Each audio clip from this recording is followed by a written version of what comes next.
కోర్టులో భాగ్యం వల్లికి ఊహించని షాక్ ఇచ్చిన విశ్వక్. మరి విశ్వక్ ఏం షాక్ ఇచ్చాడు, అసలు ఏ నిజాన్ని బయట పెట్టాడు అనేది తెలుసుకోవాలనుకుంటే వీడియోని చివరి వరకు మిస్ కాకుండా అయితే చూసేయండి. వీడియో నచ్చితే లైక్ చేయడం మాత్రం మర్చిపోకండి.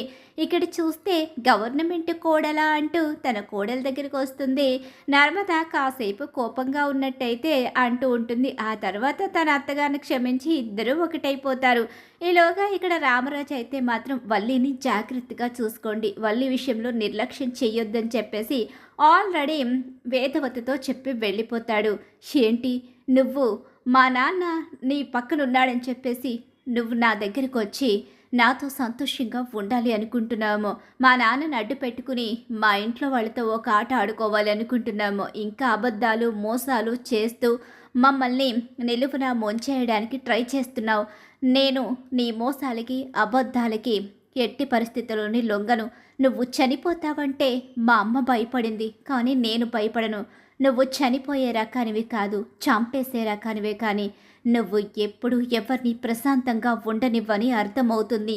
నువ్వు చేసే తప్పులని ఎదటి వాళ్ళ మీదకి తోసేసి వాళ్ళు బాధపడుతూ ఉంటే నువ్వు మాత్రం సంతోషంగా వాళ్ళ బాధని ఎంజాయ్ చేస్తావు. తప్పు నీదైనా నింద వాళ్ళ మీదకు తోసేసి నువ్వు ప్రశాంతంగా ఉండడానికి ట్రై చేస్తావు. నువ్వు, మీ అమ్మ, మీ నాన్న మీరందరూ ఒక్కటే. నువ్వు మారావని అస్సలు నేను నమ్మను. ఇంకెప్పటికీ నిన్ను క్షమించే ప్రసక్తే లేదు. నువ్వు చనిపోతావని భయపడి నా కుటుంబం నీ గురించి మా నాన్న ముందు బయట పెట్టలేదు. కానీ ఈ నిజాన్ని నేనెంతో కాలం దాయలేను. నువ్వు తప్పులు చేయకుండా ఉంటావనే నమ్మకం కూడా నాకు లేదు. ఇక నువ్వు నా భార్యగా ఎప్పటికీ ఉండలేవు. నిన్ను నా భార్య స్థానంలో ఎప్పటికీ నేను ఊహించలేను. ఈ గదిలో ఉంటున్న వేరు వేరు మనుషులమంతే మనం. మా నాన్న ముందు మాత్రమే భార్యాభర్తలుగా నిలబడతాను తప్ప ఇంకెక్కడ మనిద్దరం భార్యాభర్తలం కాదు. మా నాన్న ముందు నేను నిన్ను భార్యగా చూస్తున్నానని చెప్పి నీ ఇష్టం వచ్చినట్టు రెచ్చిపోతే ఆ క్షణంలోనే నేను నిజాన్ని బయట పెట్టడానికి కూడా వెనకాడను అని చెప్పేసి చాలా కోపంగా చందు అయితే వల్లికి వార్నింగ్ ఇస్తాడు. బా అది కాదు బా, నేను చెప్పేది వినుబా అని చెప్పేసి వల్లి అంటూ ఉంటుంది. మాట్లాడకు, నువ్వు మాట్లాడుతుంటేనే నాకు అసహ్యం కలుగుతుంది అని చెప్పేసి గదిలోంచి కోపంగా వెళ్ళిపోతాడు చందు అయితే. ఇక ఏడుస్తూ కుప్పకూలిపోతుంది వల్లి. ఇక్కడ చూసావే ఎన్ని రకాలుగా చెప్తూనే వచ్చాను. తప్పులు చెయ్యొద్దు, అబద్ధాలు చెప్పొద్దు, చెప్పిన అబద్ధాలు చేసిన మోసాలు చాలు. నిజాలు బయట పడిపోయిన రోజు మన కుటుంబం రోడ్డున పడ్డమే కాదు, అమ్మాయి బ్రతికే నాశనమైపోతుందని చెప్తే నువ్వు వినలేదు. ఈరోజు ఎలాంటి పరిస్థితి వచ్చిందో చూసావా? చెల్లమ్మ మంచిది కాబట్టి జాలిపడి ఇంటికి తీసుకుని వెళ్ళింది. అలా అని నీ కూతురు సంతోషంగా ఉంటుందని నువ్వు అనుకోనవసరం లేదు. మా నమ్మడి జీవితంలో ఇక సంతోషం అనేది ఉంటుందని ఆశ కూడా నాకు లేదు. అల్లుడు కోపం చూసావు కదా, అల్లుడు ఇంకెప్పటికీ మనల్ని క్షమించడు అని చెప్పేసి ఆనందరావు అంటూ ఉంటాడు. ఏం చేయనయ్యా, అబద్ధాలు చెప్పి నేను నా కూతురికి పెళ్లి చేశాను. ఆ పెళ్లిని కాపాడడం కోసం మరికొన్ని అబద్ధాలు చెప్పాము. ఆ తర్వాత ఆ నిజాలు బయటపడినప్పుడు ఇంకా నా కూతురు కాపురం నిలబెట్టడం కోసం కడుపు నాటకం ఆడించాను. ఇవన్నీ చేసింది దానికోసమే, దాని కాపురం కోసం, నా కూతుళ్ళ భవిష్యత్తు కోసం. మనలాగే మన పిల్లల భవిష్యత్తు ఉండకూడదని చెప్పి ఇదంతా చేశాను. నేను మాత్రం ఏం చేయగలను అని చెప్పి అంటూ ఉండగా, మనలాగే మన పిల్లల భవిష్యత్తు ఉండకూడదని నువ్వు కోరుకున్న మాటలో నిజముంది, కాదని నేను అనడం లేదు. కానీ వాళ్ళని మోసం చేయడం కరెక్ట్ కాదు. ఆ కుటుంబంలో అందరూ చాలా మంచివాళ్ళు. వాళ్ళ విషయంలో మనం చాలా తప్పులు చేశాము. నర్మద ఎన్నోసార్లు మన అమ్మని కాపాడుతూ వచ్చింది, కానీ నర్మదని ఎప్పటికప్పుడు మనం ఇరికిస్తూనే ఉన్నాం. నర్మదని బాధ పెడుతూనే వచ్చాం. వాళ్ళు అన్నీ భరించారే తప్ప ఎప్పుడు రామరాజు గారికి విషయం చెప్పలేదు. ఇప్పటికీ కూడా మౌనంగానే వెళ్ళిపోయారు. చికెనైనా ఒళ్ళు దగ్గర పెట్టుకుని ఉంటే బాగుంటుంది. లేదయ్యా, ఇంకెందుకు అబద్ధాలు చెప్తాం? ఇంత గొడవ జరిగిన తర్వాత కూడా ఇంకా అబద్ధాలు చెప్పి ఎవరిని మోసం చేస్తాము? ఇంకా అబద్ధాలు చెప్పనయ్యా. అమ్మడి కాపురం బాగుంటే చాలు, అల్లుడు మనసు మారి అమ్మడు సంతోషంగా ఉంటే చాలయ్యా అని చెప్పేసి భాగ్యం కన్నీళ్లు పెట్టుకుంటుంది. ఇక వాళ్ళు అలా బాధపడుతూ ఉంటారు. తెల్లవారుతుంది. కోర్టుకు వెళ్ళడానికి అందరూ రెడీ అవుతారు. ఇక అమూల్య, నువ్వు బాధపడాల్సిన అవసరం లేదు. ఈ విషయంలో నువ్వు చాలా స్ట్రాంగ్గా ఉండాలి. ఎందుకంటే ఆ విశ్వగాడికి ఖచ్చితంగా శిక్ష పడే తీరాలి. వాడు చేసిన తప్పులకి వాడికి శిక్ష పడితేనే జీవితంలో మరెవరి జోలికి వెళ్లకుండా ఉంటాడు అని చెప్పేసి రామరాజు అయితే తన కూతురి తలపై చెయ్యి పెట్టి చెప్తూ ఉంటాడు. అమూల్య, నీ వెనుక మేమందరం ఉన్నాం, నువ్వు భయపడకు అని చెప్పేసి అన్నగారులు కూడా దగ్గరకు వచ్చి ధైర్యం అయితే చెప్తారు. ఇకలా అమూల్యని తీసుకుని కోర్టుకి బయలుదేరతాడు రామరాజు. అమూల్య కాస్త టెన్షన్ పడుతూ ఉంటుంది. ఈలోగా విశ్వక్ని తీసుకుని కోర్టుకి భద్రావతి సేన కూడా వస్తారు. అలాగే ఇక విశ్వక్ తల్లి కూడా అక్కడికి వస్తుంది. విశ్వక్ తల్లి అయితే అక్కడ ఇక వాళ్ళ మొహం వైపు చూస్తూ అన్నయ్య అన్నట్టుగా బాధపడుతూ నా కొడుకుని కాపాడండి అన్నట్టుగా జాలిగా ఒక చూపు అయితే చూస్తుంది. కానీ రామరాజు మాత్రం అవేమీ పట్టించుకోడు. ఎందుకంటే అది ఆడపిల్ల జీవితానికి సంబంధించిన విషయం. వాడిని క్షమించి వదిలేస్తే మళ్ళీ మళ్ళీ తప్పులు చేస్తూనే ఉంటాడు. ఈ విషయంలో క్షమించే ప్రసక్తే లేదని రామరాజు చాలా స్ట్రాంగ్గా నిర్ణయించుకుంటాడు. అలా నిర్ణయించుకున్నాడు కాబట్టే కేసుని కోర్టు దాకా తీసుకొస్తాడు. ఆడపిల్ల భవిష్యత్తు అనే విషయాన్ని కూడా ఆలోచించకుండా బుద్ధి చెప్పడం కోసం ఇదంతా చేస్తాడు రామరాజు అయితే. అలా కోర్టులో ఇక అందరూ కూడా కూర్చుని ఉంటారు. అందరూ కూర్చుని ఉన్న తర్వాత కోర్టులో జడ్జి గారు రావడం, ఇక అందరూ పైకి లేచి జడ్జి గారికి నమస్కారం పెట్టి మళ్ళీ కూర్చుంటారు. ఇప్పుడు మొదలు పెట్టినట్టుగా జడ్జి చెప్పడంతో ఇక వాదోపవాదాలు మొదలవుతాయి. విశ్వక్ వైపు లాయర్ అయితే అతని తప్పేమీ లేదన్నట్టుగా వాదిస్తూ ఉంటాడు. ఈలోగా ఇక అమూల్య వైపు లాయర్ అయితే ఒక అమ్మాయి జీవితంతో ఆడుకోవాలని చూశాడు. కుటుంబాల మధ్య ఉన్న శత్రుత్వాన్ని అడ్డు పెట్టుకుని ఈ అమ్మాయి భవిష్యత్తుని నాశనం చేయాలని చూశాడు అని చెప్పేసి ఇక ఆ లాయర్ వాదిస్తూ ఉంటాడు.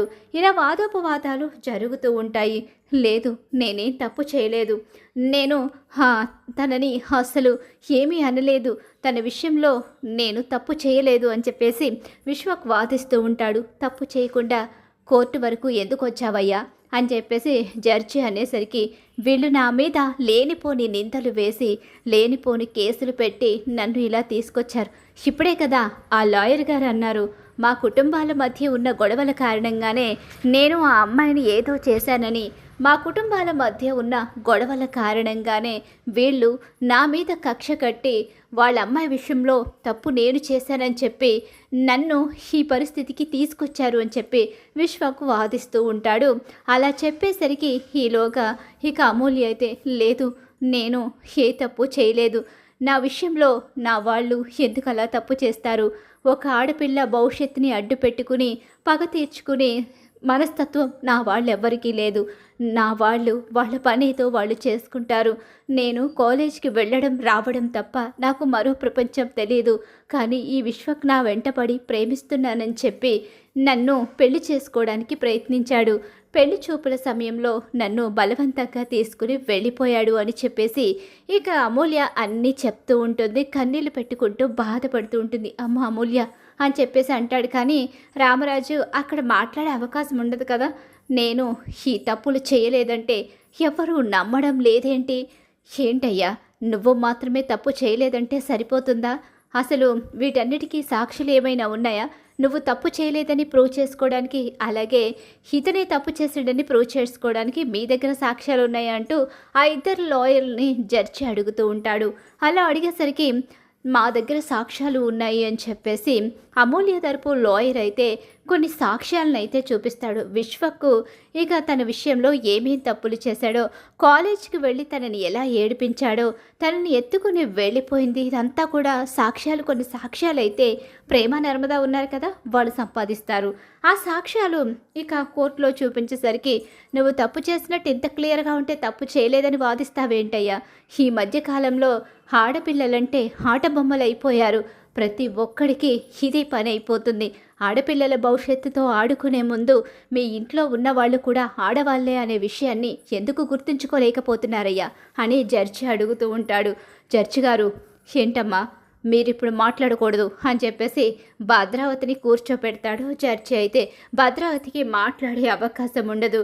ఇక ఈలోగా ఈ సాక్ష్యాలన్నీ చాలా బలంగా ఉన్నాయి కాబట్టి ఇక ఈ ముద్దాయికి శిక్ష పడుతుంది. ఆడపిల్ల విషయంలో తప్పు చేసిన ఎవ్వరిని వదిలిపెట్టే ప్రసక్తే లేదు. ఇలా ఒకరిని వదిలేస్తే మరొకరు మళ్ళీ ఇంకొక ఆడపిల్లని ఏడిపించి దర్జాగా బయట తిరుగుతున్నారు. అలాంటప్పుడు దేశంలో తప్పులు జరిగి వాళ్ళ భవిష్యత్తులే నాశనమైపోతున్నాయి. నిండు నూరేళ్ల జీవితం నాశనమయ్యి ఆ ఆడపిల్ల ఏం చేయాలో అర్థం కాక లోకంలో బ్రతకలేక ప్రాణాలు తీసుకునే పరిస్థితి ఏర్పడుతుంది. అలాంటి పరిస్థితి ఏ ఆడపిల్లలకి రాకూడదు.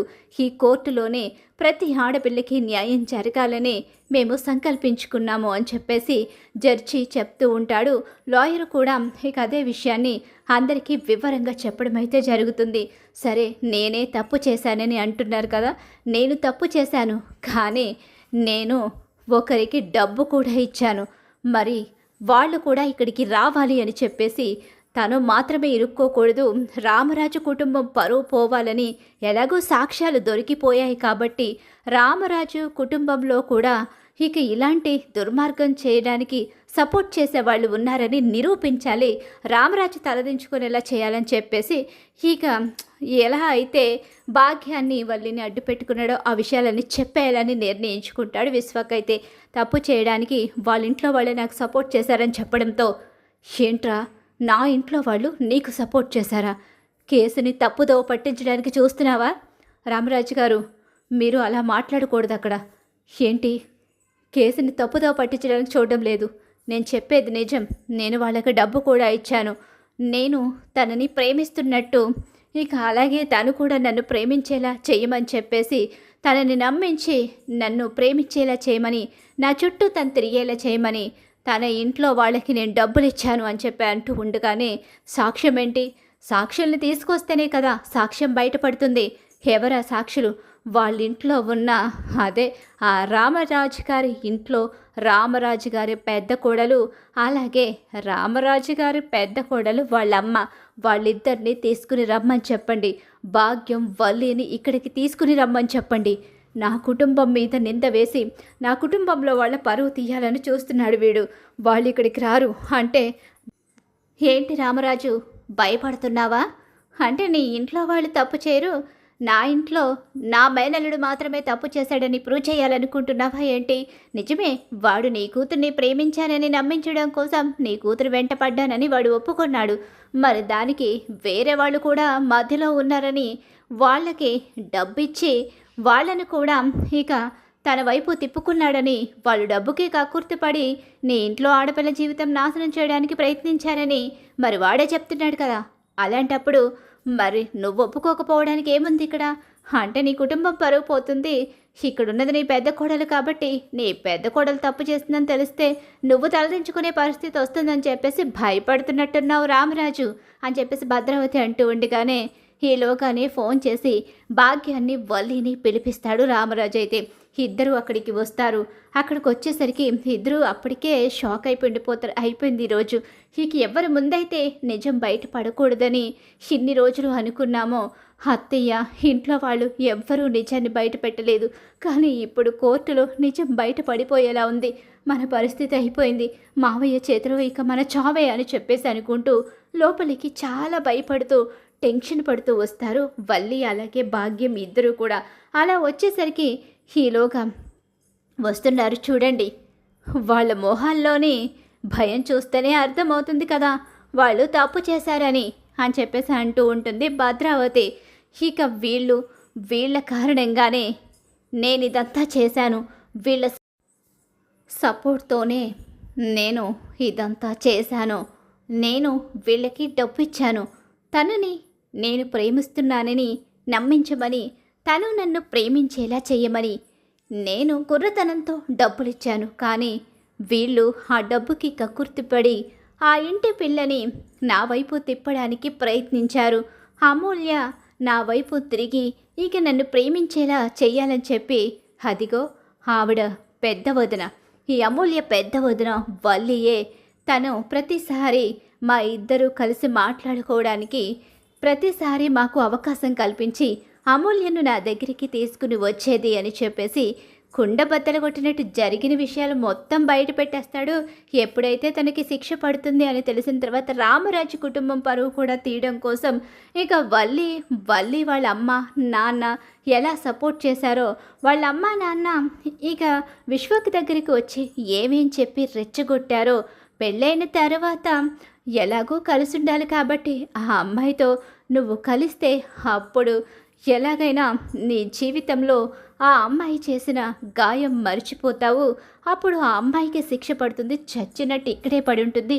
ప్రతిరోజు నువ్వు ఆ అమ్మాయికి నరకం చూపిస్తూ ఉంటే ఆ రామరాజు ఇంట్లో వాళ్ళు ఏడుస్తూ ఉంటారని భాగ్యం అలాగే ఆనందరావు చెప్పిన మాటల్ని అన్నిటినీ సాక్ష్యాలతో సహా బయట పెట్టేస్తాడు విశ్వక్. అయితే ఇంకెప్పుడైతే భాగ్యం వల్లి అసలు ఈ విషయంలో ఉన్నారని, అసలు వల్లి తన దేవత, ఆ ఇంటి దేవత, ఆ ఇంటి పెద్ద కోడలు, ఆ ఇంటి పరువుని నిలబెట్టగలిగే వ్యక్తి అని పొంగిపోతూ నెత్తిన పెట్టుకున్న రామరాజుకు ఎప్పుడైతే విశ్వకి నిజాలన్నీ చెప్తాడో గుండె పగిలే నిజాలు ఎదురైపోయేసరికి షాక్ అయిపోతాడు రామరాజు.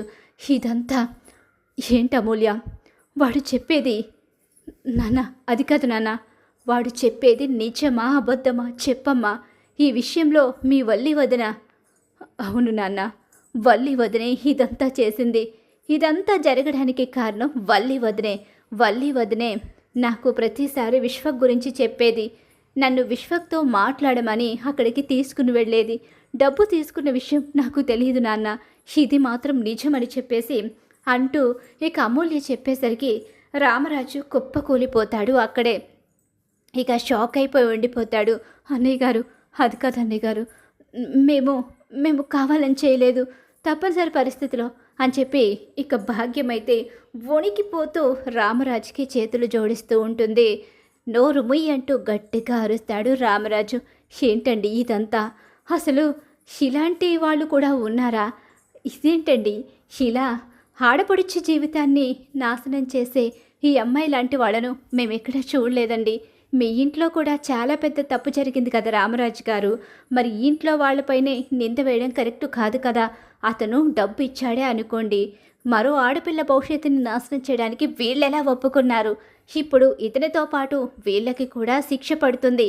వీళ్ళు కూడా చేసింది చాలా పెద్ద తప్పు, అందుకని శిక్ష పడితే వీళ్ళందరికీ కలిపే పడుతుంది అని చెప్పేసి ఇక అక్కడ ఉన్న జడ్జి అయితే తీర్మానం అయితే ఇస్తాడు.